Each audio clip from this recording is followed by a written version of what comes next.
Good day, grade 8. Today's lesson is a poetry lesson. Please note, do not copy the poem, the notes, or the questions in your book. You only do the answers and you complete it in front in your literature book. Today's poem is called Your Small Fist by Bernard Levinson. I'm going to read it to you first and then I'll discuss the notes with you. Okay. There's no need for words. Your small fist, cupped in the palm of my hand. I insinuate a finger inside the cold barricade and read the temperature, the amount of hurt, the hold tight palm of your young life. I remember once before my first call to the township between the steaming huts on the lip of a makeshift road, where I swung my black bag, brash as a boy, safe in his medical school. The dark girl in labor was younger than I, a child bearing a child. I fumbled in my bag looking for words among the shoehorn shapes, the trumpets and the string. In the end, she cried, and I held her hand. Okay, I've already indicated the stanzas and the lines as well. You can see here this is stanza 1 and 2, lines 1 to 8, and then 9 to 15. Okay, then stanza 1, there's no need for words, your small fist cupped in the palm of my hand. Meaning as this doctor is delivering the baby, he's holding her hand. And he's trying to insinuate, he's trying to put in a finger in this hand, which she is clenching. Curled barricade, the baby's making a fist, and he's trying to insert his finger in that fist to read the temperature of the baby. Now, normally when babies are born, it is a traumatic experience because they were safe in the womb for 9 months, and now all of a sudden they are out of their comfort zone where it's warm, where they feel safe. So now they're just out in the world and they feel unsure. So she's curling up her fist as a barricade because it refers to the amount of hurt, the hold tight palm of your young life. This can also refer to her struggle. Her mother might be a teenager and they live in the township, and she's not born in a hospital. She's born in the township, in a shack most probably.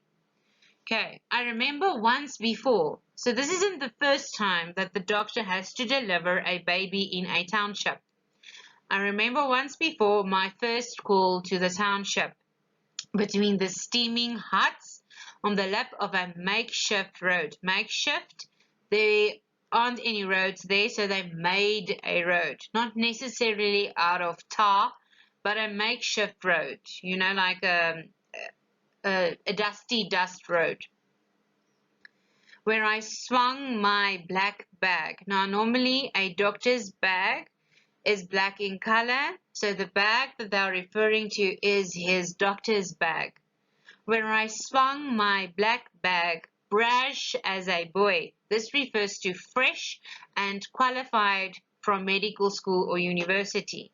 He just now became a doctor and here he is, he has to deliver a baby. In the next stanza, the dark girl in labor was younger than I, a child bearing a child. Now, mostly in new times, teenagers are between the age of 13 to 18. After 18, you are seen as an adult. Anything below 18, you are still a child. So this is a teenager that's pregnant, so it's a child bearing a child. I fumbled in my bag looking for words among the shoehorn shapes, the trumpets, and the string. That refers to medical supplies. Now, while he's waiting for this delivery to take place, because this isn't a normal birth, this isn't happening in the hospital with equipment and machines and the baby's going to be wrapped in a warm blanket. This is happening in a shack. Then eventually, while the doctor is searching for the correct supplies and instruments, the baby cries. She cries at the end. Now, it's very important that when a child or when a baby is born, that they cry. If they do not cry, it means there is something wrong with either the baby's lungs or the baby's heart. So it's very important when they are delivered that they cry. So eventually, after everything, she cries. And all that the doctor can do is to hold her hand. He can't do anything more for her. He can just hold her hand because she's been born in a shack in a township. Okay, then you have the following questions there. What is happening in the poem? What memory does this bring up for the speaker? 3. Who is the speaker in this poem? Please, it's not the poet. And give me a reason for your answer. 4. Comment on the title of the poem. Tell me what the title is about. Then what happens in the final stanza?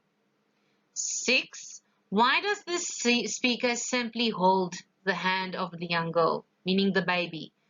Why is he just holding her hand? That's all that you need to do regarding your poetry lesson. Please complete your work. Only the answers in front in your literature book. Thank you.